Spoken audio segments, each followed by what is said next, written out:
All right, guys, we've got our Week 9 NFL recap. Same as Week 8. We're just going to run through the games. Hopefully this is a little bit shorter than 35 minutes for you guys. But yeah, we're just going to run through the games, talk a little bit about them, talk about the future of these teams, and yeah, as I see it. So let's jump right on in. We'll start with the Thursday game, Texans and Jets. Jets win this one 21-13. Really interesting game. Jets were kind of crushing the whole game, it felt like. Early on especially, then they get down. Malachi Corley just drops the ball before he gets into the end zone there. Jets were moving it fine. Texans really weren't. Then the Texans kind of go on that 98-yard drive to go 7-0 up. Then it was pretty much all Jets from there, and they go ahead and get the win. That's pretty much how every Jets game's been, except today the kicker couldn't mess it up. I feel like if the Jets have had a good kicker, they're 6-3 and not, 4-5 or 3-6 or whatever we're looking at here. Texans, on the other hand, continue to have the same problems. I'm not sure some of these are fixable, especially right now.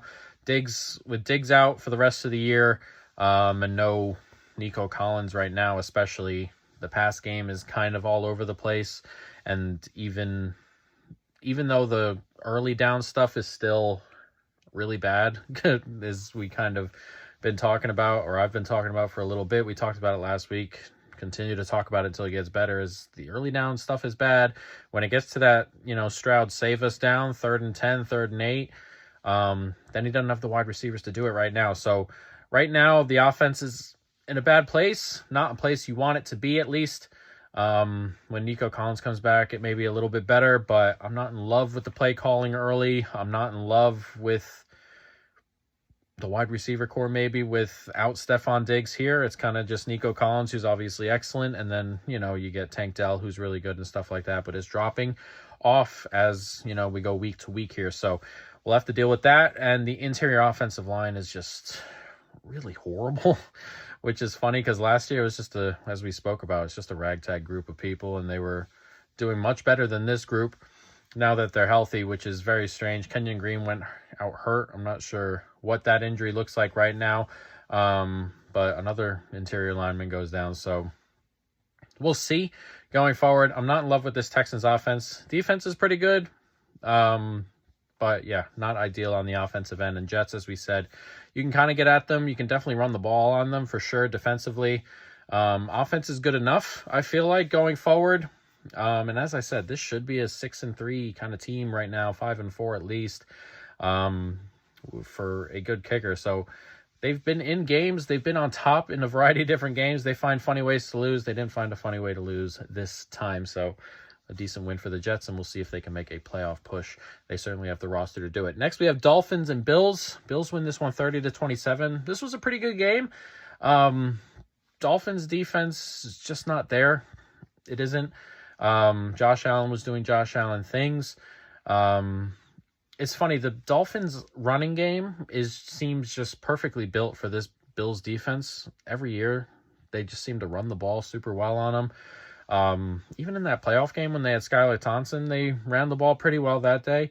They just run the ball really well. They have weapons all over the place, obviously. Waddle, Achane, Tyreek Hill, even Mostert there. So there's plenty of talent on offense, and it's difficult to deal with. And Achane coming out of the backfield is like a cheat code. You can kind of just dump it off to him, run a pitch, and he's going to get 7-8 yards, it seems, every touch. So they move the ball pretty well, but as we said, their defense not great.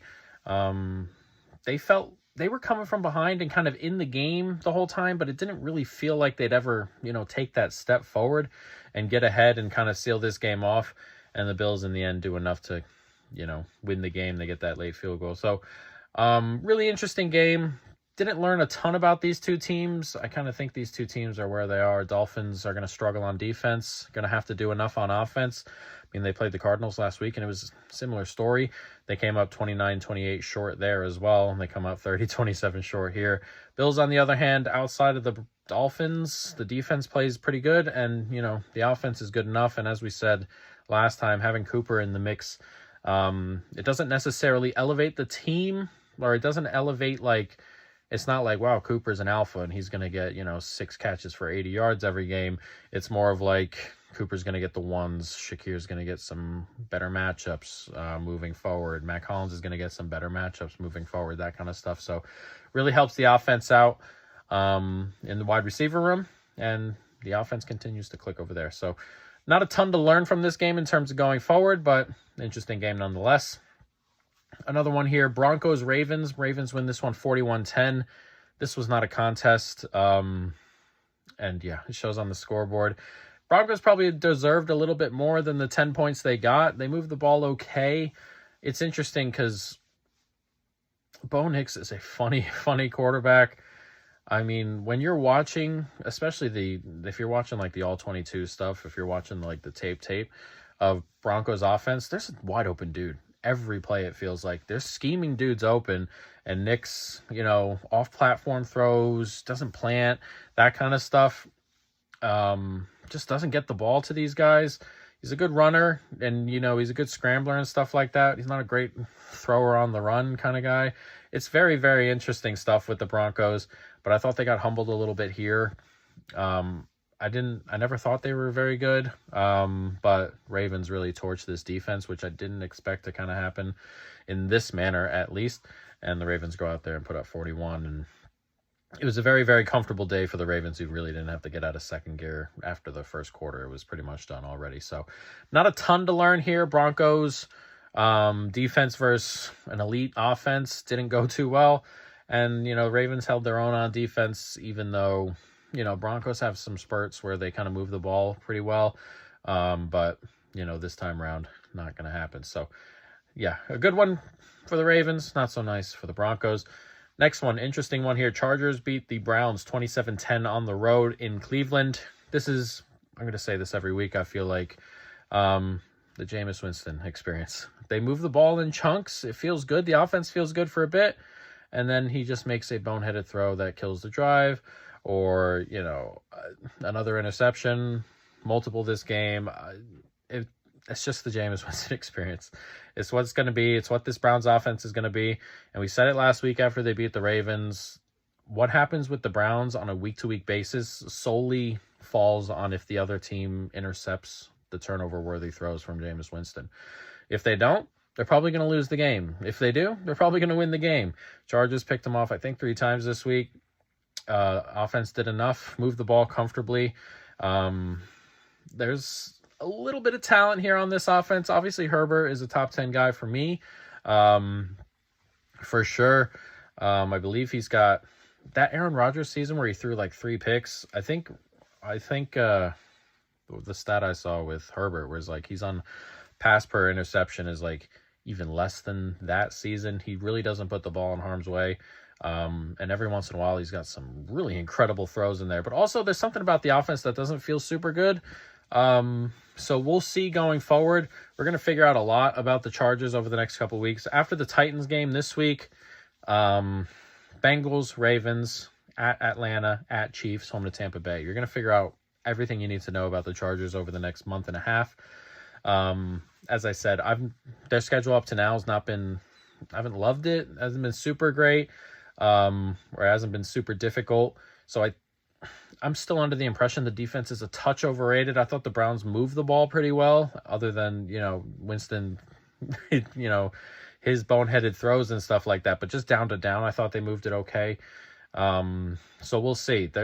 That's 5 offenses that are going to put strain on this defense, and it may just fall apart a little bit. We'll see.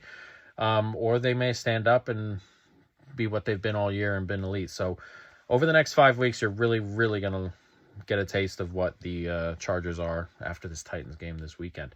Next, Saints and Panthers. Panthers win this one 23-22. There's not much to say here. 2 bad football teams. We'll talk about the Panthers first, I suppose. Offense was okay. Bryce Young was okay. I believe that was the first time he's actually taken a knee to win the game, which is crazy.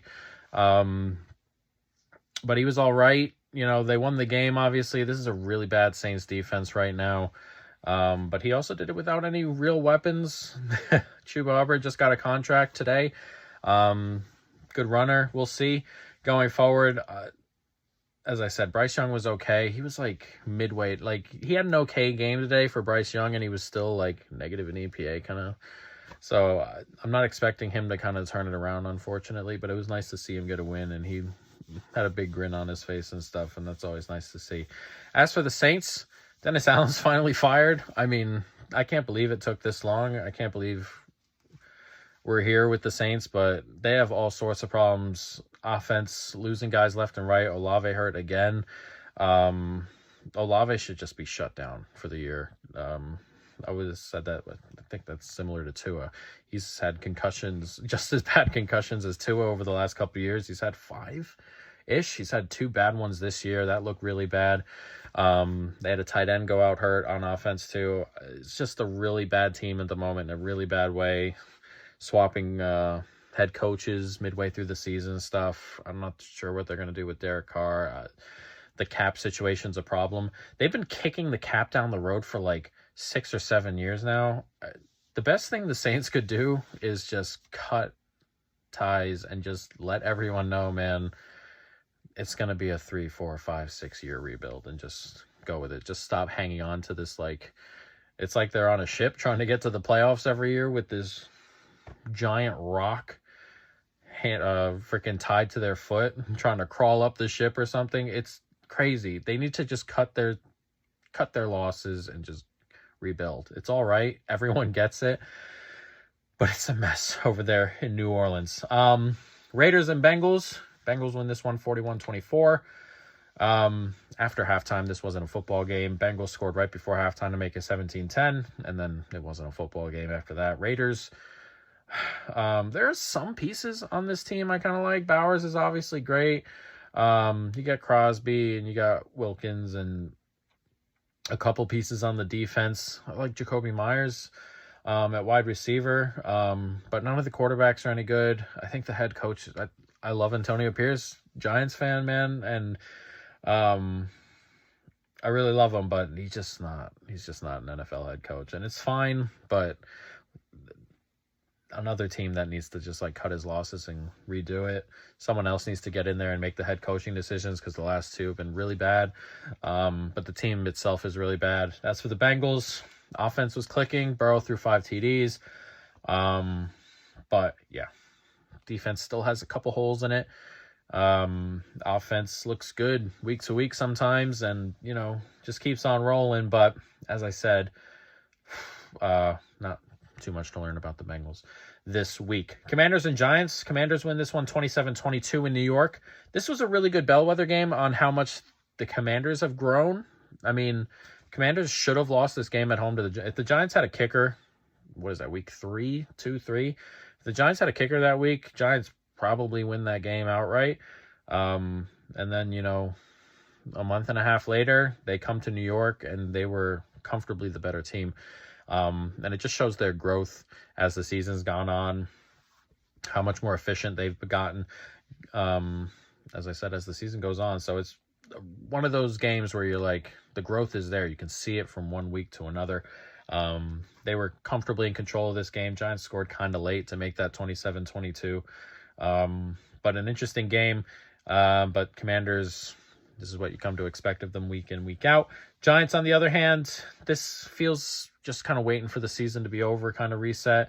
Giants, as we said last week, they're going to be frisky enough to kind of win a couple games down the stretch here, but there's just not a ton of talent. With Andrew Thomas out, the offensive line's a bit of a mess. Daniel Jones, I don't expect to be there going forward. They have a couple of good players. I mean, Neighbors is obviously excellent. Gets another 9 catches. He's going to win our over on receptions pretty comfortably, barring an injury. Andrew Thomas is obviously great, though he's been injury prone as of late. Not a ton on offense. The front seven's pretty good on defense, but this team needs a lot more talent. Another quarterback.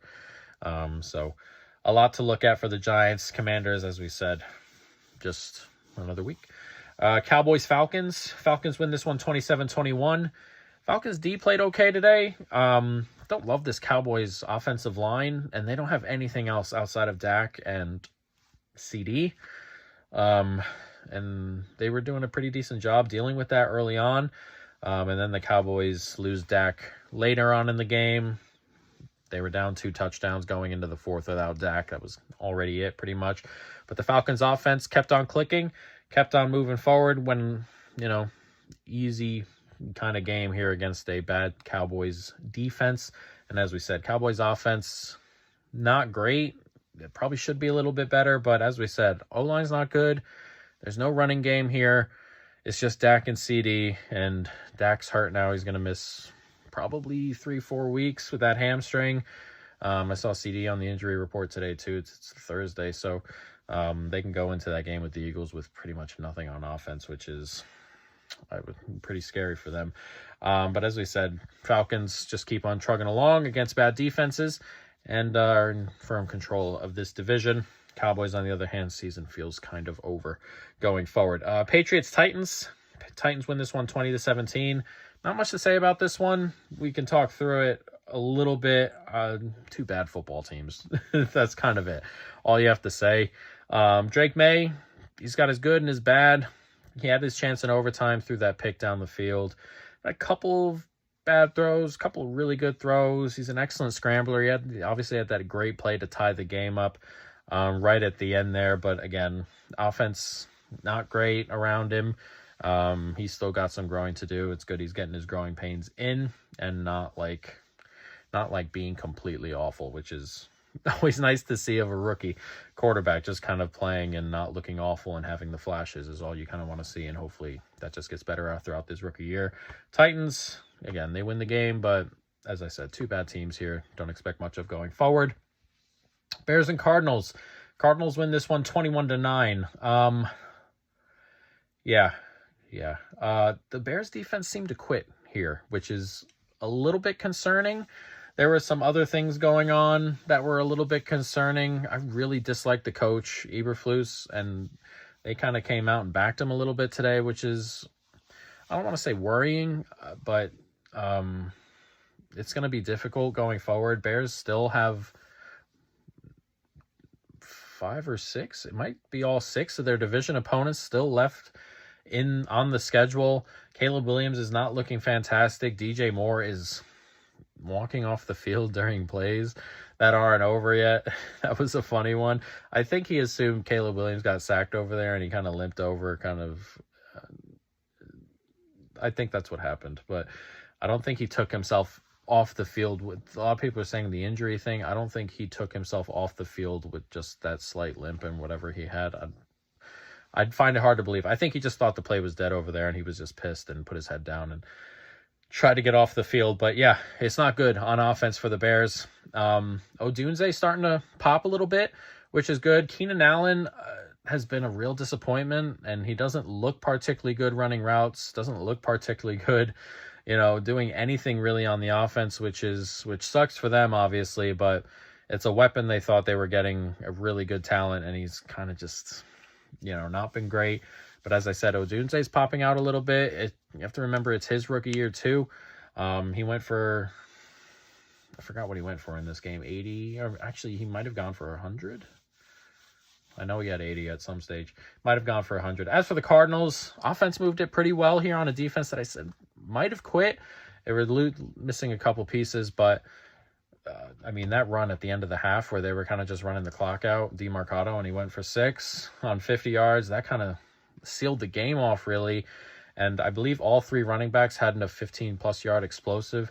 It was just a really bad performance from the defense that, as I said, may have quit or just may not be as good as you would hope. I don't love the situation going on there. As we said with the Cardinals, offense moved all right. Kyler Murray looked okay. Kyler Murray's been interesting. He kind of has a really good game sometimes, and then, the next week he's kind of a dud. He was all right this week. He didn't even need to be much of anything this week, and they did all right. So, interesting game. I don't know how I feel about the Cardinals. I know they've got some really nice wins. It's just there's something about it I don't love. They're really well coached. I think Gannon's a good coach. They're really well coached. I'm just not in love with this football team for whatever reason. I don't love the offensive metrics. I think you can get at the defense, but they continue to win football games, so it's a very interesting team, and we'll see about them going forward. As for the Bears, there's a genuine possibility here with Chicago that they win 5 games, and they've won 4 already. The schedule is really, really tough. As I said, there's a chance that this team is quitting on its coach too. Yeah, I'm not loving the situation right now. Jaguars and Eagles. Eagles win this one 28-23. Really weird game.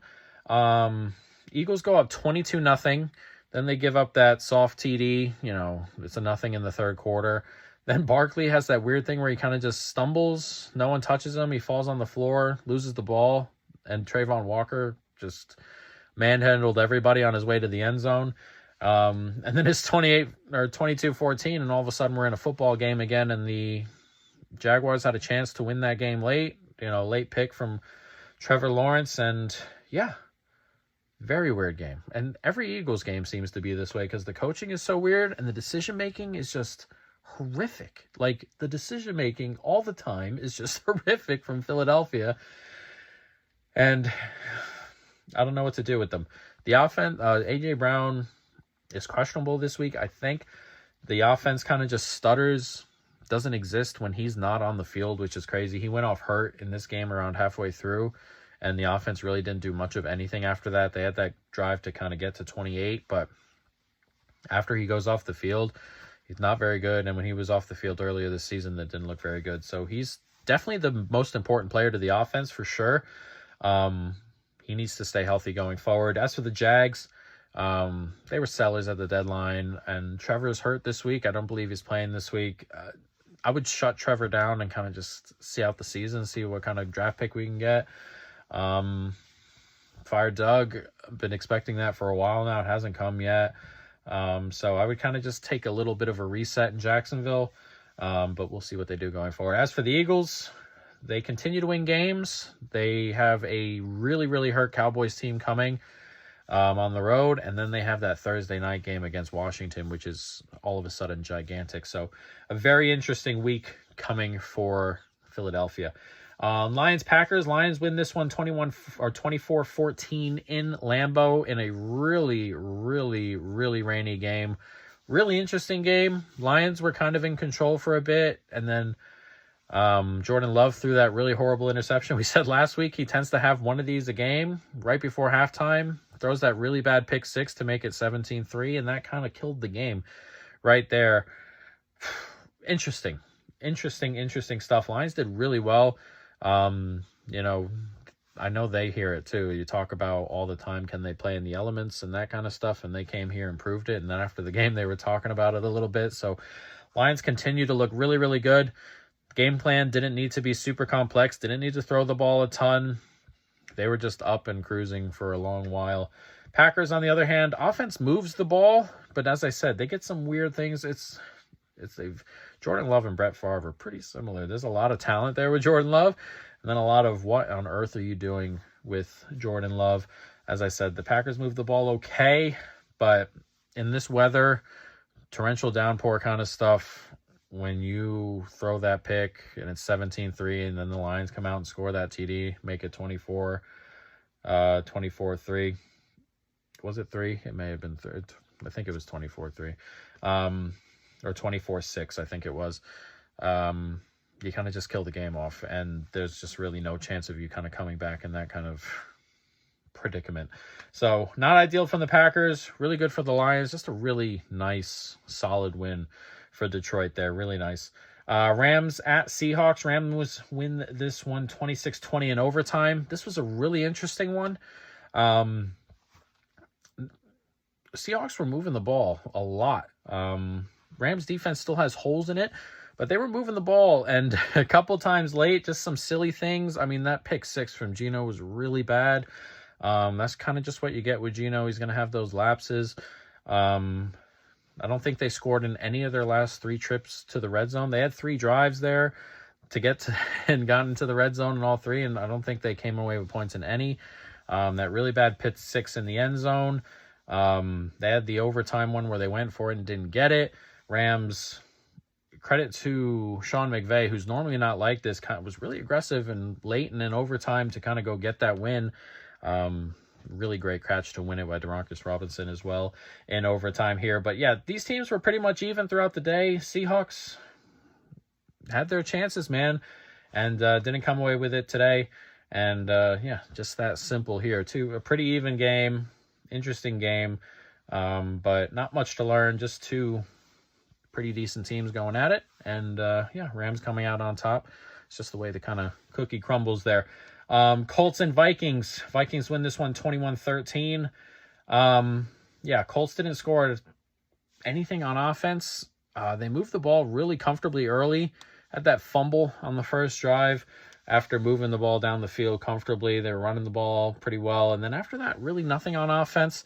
I'm not going to get into the whole Anthony Richardson, Joe Flacco thing. They're rolling with Joe Flacco.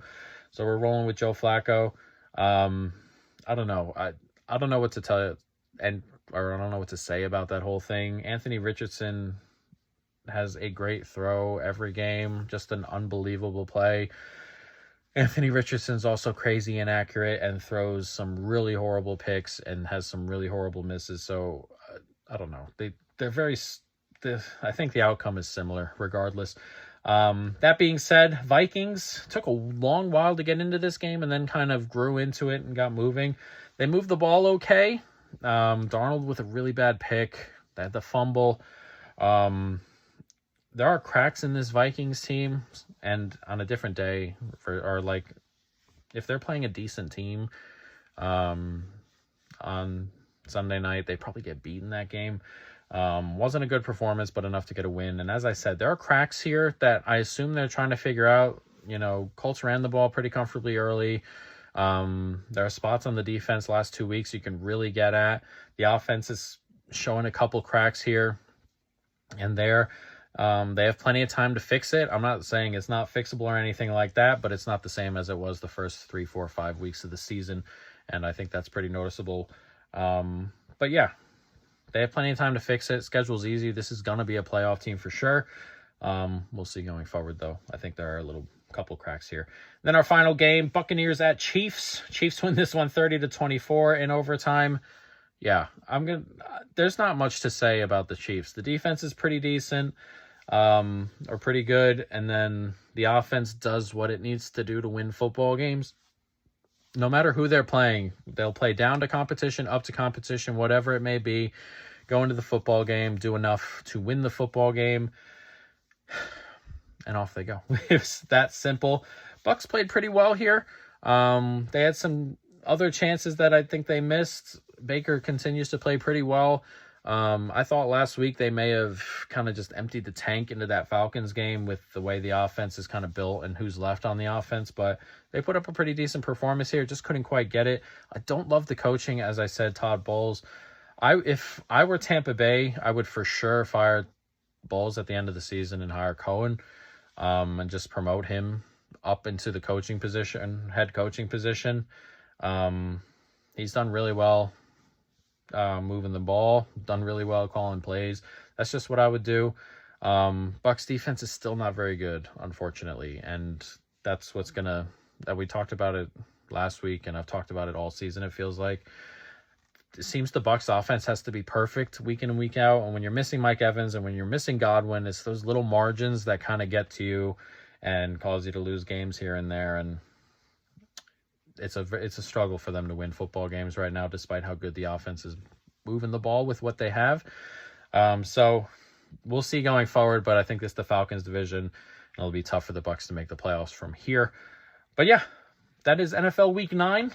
Hopefully we get some more games coming this week. Hopefully we get some good games coming this week, but we're starting to kind of learn a little bit about a variety of these teams. A lot of teams are starting to fall off. There are like 9 teams that are like 2-7 or whatever, which is crazy at this stage. But there are teams falling off, like Cowboys are probably gone.